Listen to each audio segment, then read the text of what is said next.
Salut! On se retrouve dans la deuxième vidéo d'aménagement du fourgon. Enfin, la première, c'était un peu l'épisode... On est en train de tourner ici, on est sérieux. Salut! Alors on se retrouve pour la deuxième vidéo d'aménagement de ce fourgon. La première, bon, c'était un peu l'épisode 0 où on vous le présentait, mais là, on commence à faire l'aménagement. Donc Chris, notamment, s'occupe du déflocage. Et pendant ce temps-là, comme on n'a pas plusieurs appareils pour faire le déflocage, du coup, je vais vous présenter un petit peu le camping-car de ma maman, qui est juste derrière moi. Et puis voilà, c'est parti. Nous, c'est Micha et Chris. On est photographes et vidéastes et on voyage à travers le monde avec nos deux chats dans notre van aménagée. Sur cette chaîne, nous souhaitons partager avec vous nos petites et grandes découvertes et tout ce qui nous fait vibrer. C'est l'esprit du White Deer. Alors suivons-le et partons à l'aventure ensemble. Alors Chris, peux-tu nous expliquer ce que tu fais? Je défloque. Ouais, mais comment tu Alors pour défloquer, du coup, j'ai un... Alors là, nous, on a fait ça avec un décapeur thermique. C'est un pistolet laser, un blaster. Non, c'est un décapeur thermique, du coup, qui va permettre de chauffer le plastique et du coup la colle, par conséquent, et qui va permettre de décoller en fait sans trop d'efforts.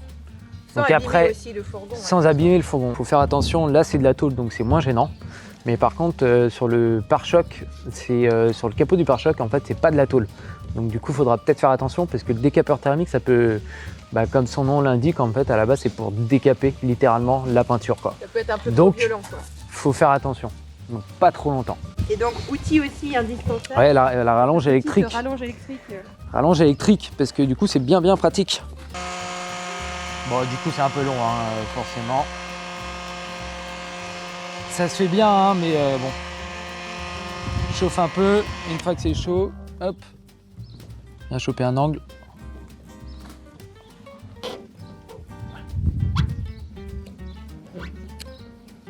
Tac. Easy.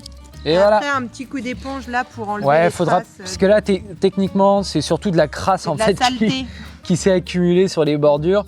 Et sauf là, par exemple, là, il y a un peu de colle. Et ça, pour la colle, ce qu'on va faire, c'est soit de l'alcool à 90, normalement, ça devrait le faire, ou sinon de l'acétone ou quelque chose comme ça. Ou ce qui peut marcher, c'est aussi un, comment ça s'appelle là pour les ongles? Dissolvant. Un dissolvant. Normalement, ça le fait aussi. Bon, il n'y a plus qu'à. Hein.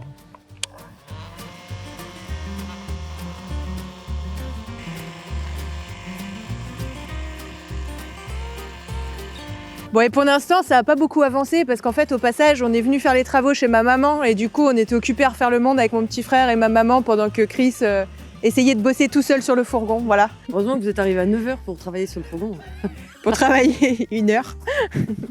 Écho, on peut laisser écho. Alors du coup, il y a beaucoup de personnes qui nous ont demandé si on comptait nous-mêmes refloquer notre fourgon après l'avoir défloqué avec notre propre nom de société. Donc pour ceux qui ne savent pas, on est aussi Bubbly Deer Studio sur les réseaux, tout ça. Et en fait, il s'avère que du coup, on ne va pas floquer notre fourgon parce que comme on est photographe et vidéaste, on se dit que si on floque en gros sur notre fourgon, qu'on est photographe et vidéaste, c'est peut-être un coup à ce qu'on se fasse beaucoup plus facilement cambrioler en plein Nantes que si on reste neutre en mode camion anonyme. Donc voilà, donc on ne compte pas pour l'instant floquer notre fourgon. Après, ne jamais dire jamais, mais en tout cas, c'est pas en projet. Parce que du coup, nous, on a un fourgon, mais en fait, ma maman, elle a opté pour l'option déjà aménagée, juste là. Et il fait quasi la même taille, en fait, son camping-car. Il est pas beaucoup plus grand que... Bon, un peu quand même, il est plus haut, il est quand même pas mal plus haut. Ouais, avec la capucine et tout, ça rajoute vachement, ouais. En longueur, il doit faire qu'une vingtaine de centimètres de plus que le vôtre, hein, je crois. Et est-ce que du coup, maman, tu nous présenterais pas un peu ton camping-car? Parce qu'après tout, ça peut peut-être intéresser les gens de voir. Différence, van, camping-car, tout ça. C'est quoi ton modèle de camping-car? Un Challenger. Donc elle a aussi acheté d'occasion, c'était aussi une bonne occasion près de chez elle. Bienvenue dans mon humble demeure. Hop. Moi, ce qui m'a plu, c'est que l'intérieur était nickel. Les kilomètres, il n'en avait pas trop. 139 000 km, c'est pas énorme pour un camping-car. Mais bon, à côté de ça, il a presque 20 ans, donc c'est quand même des anciens modèles au niveau des équipements. Il y a des choses maintenant qui sont beaucoup plus performantes et tout ça, mais bon. J'ai hésité au départ, j'étais partie plus sur un fourgon, et j'ai pris un camping-car parce que déjà, à mon âge, avancé. Je vais te mettre les micro-cravates, ce sera mieux pour nos auditeurs. Ouais. Arrivé à un certain âge, il y a le côté ne pas avoir tout à déménager tout le temps, pouvoir être debout sans problème, parce que toujours se pencher, etc. Enfin, voilà. Là, sur hauteur sous plafond, on a vachement plus, même que dans notre fourgon. Même si on se tient debout, nous, dans le nôtre, là, il y a beaucoup plus. Hein. C'est vrai que bah, là, moi, je suis toute seule avec un chat dedans, mais je voulais de l'espace parce que déjà, je voulais un lit qui reste fait. Donc là, bon, bah, c'est une capucine. Donc au niveau consommation de carburant, ça, on consomme beaucoup plus. Mais l'avantage, c'est que le lit, il est là-haut, il est fait, j'y touche jamais. La table, j'ai pas à défaire la table, remettre mes coussins, faire mon lit tous les jours. Voilà, c'est pour ça que j'ai pris grand. Et puis aussi parce que, voilà, moi, si je pars des semaines entières, faire un peu de la photo, ou voilà, avoir un certain confort aussi. Donc là, il y a des banquettes où Oui. tu peux soit ranger du bazar, soit héberger des petites... Ben voilà, du coup, par exemple, j'étais pas prévue. Moi, je cherchais plutôt un 4 places. Bon, j'ai eu l'occasion de trouver 6 places là. Et ce qui est pas mal, c'est que du coup, cette couchette-là, on pousse le matelas, on remonte cette partie-là qui se clipse là. Et en fait, ça fait un très grand coffre. Ah oui. À l'intérieur duquel je peux mettre carrément un vélo sans le plier ou des meubles. Ça m'est arrivé là récemment suite à un déménagement. Enfin, c'est pas fait pour ça, mais voilà, c'est très pratique. Comme je fais de la photo aussi, donc du coup, ma couchette du haut, elle est pratiquement exclusivement réservée à tout mon matériel photo. C'est bien pratique. J'ai tout mon matériel photo là, comme ça m'encombre pas mes placards et tout. Ça m'encombre pas ma soute où je peux avoir autre chose. Et d'un point de vue purement donc fonctionnalité, donc tu as une salle de bain ici. Ouais, je dirais très classique, avec les toilettes chimiques ici, un petit lavabo et puis la douche. T'as pas la douche dans les toilettes, toi, parce qu'il y a plein de gens, du coup, dans van, typiquement, nous, on aura peut-être les toilettes à même endroit que la douche, quoi. Ça, c'est pratique aussi, quoi. Avec des placards. Enfin, arrivé à un certain âge, on est quand même un petit peu moins souple. Et puis, moi, en l'occurrence, j'ai une prothèse au genou. Donc, les échelles, comme on peut le voir ici, c'est toujours des échelles très verticales. Oui. Donc, l'échelle qui est ici pendant les trajets, normalement, elle se met là pour monter à la... Donc, ça peut freiner beaucoup de gens, c'est pour ça que je le dis. Ah oui, là. Elle se met là et dans les trous, là. Donc, elle est toute droite, comme ça. Donc, pour monter, c'est pas facile du tout. Et donc, moi, j'ai mis un système de scratch là. Et donc, mon échelle, je la scratch là et je la scratch là. Je l'incline et quand elle est inclinée, on monte facilement. Et... Voilà. Ouais, ça reste C'est des petits détails pratiques, mais ça peut donner l'idée à des gens. petite astuce. Petite astuce, voilà. C'est vrai que t'as un paquet de placards. Hein. Oui, Nous, oui. On aura beaucoup moins de rangement dans notre fourgon. Ça va peut-être nous manquer, on verra à la longue, mais ils sont hyper grands en plus. Ouais, tous les placards. Voilà. Les placards Il y a partout. aussi tout plein d'aération et de ventilation. J'en ai 3 lanterneaux en fait. Un au-dessus de la salle de bain, c'est indispensable. Un au-dessus du couchage aussi. Et puis celui-là, c'est aussi au-dessus de la cuisine, quoi. Et d'ailleurs, à propos, donc la cuisine, c'est la dernière partie. Ça, c'est ma liste de tout ce qu'il faut pas que j'oublie quand je pars. Donc évier. Donc les 3 feux, l'évier. Un frigo aussi. Oui, le frigo, là. C'est pas hyper grand, mais enfin encore celui-là, il est pas trop mal pour un camping-car. Et surtout, donc j'ai la case fraiseur qui marche vraiment bien. Alors beaucoup Tu peux manger des glaces, quoi. Oui, voilà. Parce que en fait, je peux vous dire que je peux manger des glaces parce que beaucoup de gens disent les frigos, ça refroidit pas bien, surtout sur le gaz ou alors voilà. Donc du coup, moi j'étais partie dans cette optique-là la première fois que j'ai utilisé mon camping-car. J'avais préparé des plats cuisinés que j'ai pris dans mon congélateur. Je les ai mis dans la partie fraiseur en me disant comme ça restera bien froid et tout pendant que je roule et tout. En fait, c'est resté congelé pendant 3 jours. Après, je les ai sortis quand même du fraiseur, mais même dans le frigo, ils ont mis 3 jours à décongeler, quoi. T'es à gaz, du coup? Oui, en fait, c'est les 3. Quand tu es à l'arrêt, tu ouvres ta bouteille de gaz et donc tu te mets au gaz ici. Quand tu roules, tu appuies sur... Là, il y a une petite batterie. Quand tu roules, tu appuies ici. C'est le camion, en fait, qui refroidit. Très, très froid aussi. Et ici, c'est sur le connecteur électrique, quand tu as un branchement électrique, si tu es en camping, par exemple. Donc t'as gaz et électrique. Voilà, électricité, camion, enfin batterie du camion quand tu roules, et électricité, secteur et gaz. Le chauffage, c'est pareil, ça marche avec voilà. Ça marche avec la bouteille de gaz, mais il faut quand même avoir de l'électricité, chose qu'on découvre petit à petit quand on fait du camping-car au début. Moi au début je me disais c'est bizarre, mon chauffage il marche pas, mais en fait il faut que l'électricité soit démarrée. Ça démarre avec un clic-clic, comme les allumes-gaz, un peu le même système. Donc pour l'allumer il faut quand même qu'il y ait l'électricité, et même quand c'est... Après ça consomme quasi rien, mais il faut quand même que tu aies l'électricité pour pouvoir démarrer ton chauffage même s'il est au gaz. Et il y a l'eau chaude aussi, donc en fait dans ce siège-là j'ai un ballon d'eau chaude de 10 litres. Il y a des camping-cars donc qui ont des chauffe-eau. Mais là, c'est un ancien modèle, donc c'est un ballon d'eau chaude. Aussi novice que j'étais au départ, je pensais que c'était la pompe à eau qui était là, donc je comprenais pas comment l'eau chaude pouvait fonctionner. Et en fait, non, c'est un ballon d'eau chaude. Ici, en fait, cette chose-là, c'est une réserve d'eau de 10 litres. Donc en fait, j'allume, ici, là, j'ai un connecteur, j'allume. À peu près une demi-heure avant, il faut allumer.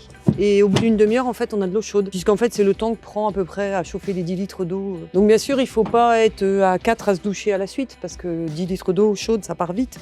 Même si, je veux dire, elle continue à chauffer pendant qu'on s'en sert, mais... Au moins, t'as l'eau chaude, quoi. Oui, voilà, pour faire la vaisselle, une douche. C'est cool. Voilà. Bah, merci pour la petite visite. De rien. Et pendant ce temps-là, regardez Chris qui travaille au loin. Ça va, Chris? Il y a des parties un peu plus galères, dit-il. Ah oui, t'es sur la grosse partie, là. Bon, et la batterie derrière, c'est mon petit frère qui s'entraîne, qui fait des répètes. Il y a un côté satisfaisant quand ça se retire bien, et un peu moins quand il reste de la colle et que je me dis qu'il va falloir passer tout ça à l'acétone, quoi.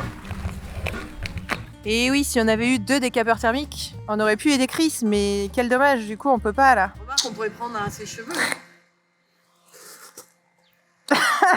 Tu nous donnes des arguments pour qu'on travaille là. Bon, du coup, maman vient de récupérer une autre allonge et un sèche-cheveux et du coup, elle va tous nous mettre au boulot. Bon, on va voir déjà, est-ce que la technique du sèche-cheveux fonctionne? Bah, c'est bien, comme ça, on pourra vous donner le tips. Verdict. Allez, je prends un i, c'est pas trop grand. Je pense que tu peux quasi coller. Allez, on y croit. Ça décolle rien du tout. On sent la puissance en moins quand même. Hein. Ouais, mais tu vois, peut-être quelqu'un qui aura un sèche-cheveux de compète, de salon de coiffure, je sais pas. Celui-là, le sèche-cheveux. Voilà, ça, je vais me sécher les cheveux au décapeur thermique. Ça ira plus vite le matin.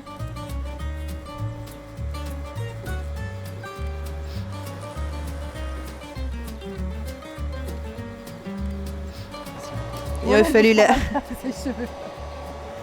Bon, verdict, visiblement, utiliser plutôt un décapeur thermique, ce sera plus rapide. Ça vient. Voyez. Ah! Il faut chauffer au fur et à mesure. Hein. En fait, c'est ça, c'est qu'il faut... Non, c'est surtout qu'il faut arriver à décoller un coin. Ah oui, parce que là, t'as pas du tout mis à chauffer le milieu au final. Hein. J'étais passé dessus vite fait, c'est tout. Ah! Ne parlons pas trop vite. Bon, verdict, le sèche-cheveux, ça fonctionne quand même alors.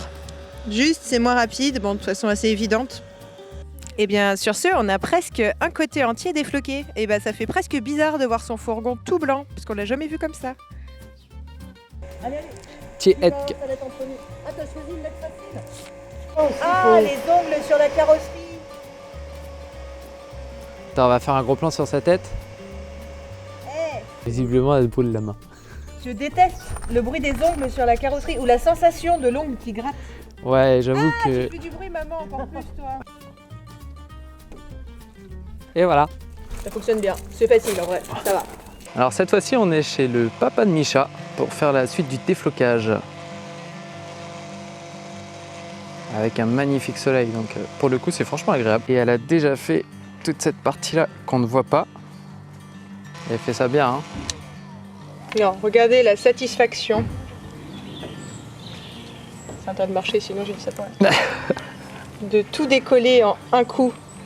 Tadam! En vrai, c'est hyper satisfaisant. Je suis fan finalement de cette étape. Bah quand ça marche bien, ouais, c'est satisfaisant. Mais ça marche Quand- toujours bien avec ça. Quand tu t'y reprends à plusieurs fois, c'est chiant. Voilà, du coup, on est sur le deuxième côté. Le premier côté a été fait, on a mis une petite heure. Alors, suite au déflocage, après avoir débuté le déflocage, des fois, il reste un peu de colle comme ça, surtout en bordure.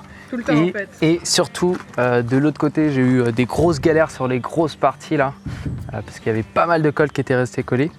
Et du coup, pour ça, l'autre jour, on a essayé avec un espèce d'acétone, mais c'est très dilué, du coup, ça marche pas très bien. Et là, aujourd'hui, le papa de Misha nous a trouvé ce petit truc. Donc, ça fait le taf. Ça demande un peu d'effort, mais ça fait le taf. Donc, voilà, c'est cool. C'est quoi du coup comme nettoyant? C'est marqué quoi sur la... Alors, c'est marqué nettoyant industriel doux, enlève graisse, colle et saleté sans laisser de traces. Voilà. Mais après, bon, voilà, je suppose qu'il y a peut-être d'autres trucs qui sont un peu plus appropriés en grande surface ou ce genre de choses. On n'est pas professionnel sur les produits. Donc, un peu de produit, le chiffon. Tac! Et c'est magique, c'est parti. Alors, on arrive sur la fin. Ouais, et puis après, bien sûr, l'idée c'est d'unifier un peu tout ça parce que bon, ça fait un petit moment que ça n'a pas été nettoyé, donc Tu veux dire passer étaler un la bon crasse coup. comme là Je sais pas si on verra à la caméra, c'est ignoble. là.